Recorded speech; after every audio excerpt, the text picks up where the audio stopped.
All right, so today's meal prep is super easy, and we've got Harper to explain how to do it.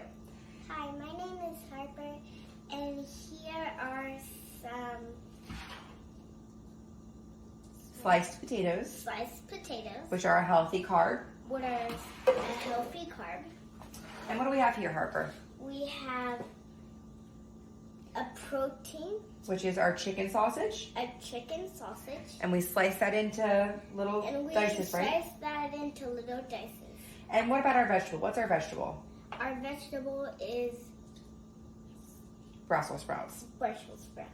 Yep, so we're gonna roast everything, and then we're just gonna divide it into meal containers. This one's super duper easy. So we've got our oven at 425, and we're gonna roast for about 30 minutes. Show you what it looks like when it's done. Bye! All right, this is what our finished meal prep looks like. We've got our roasted Brussels sprouts. I did season those with salt and pepper.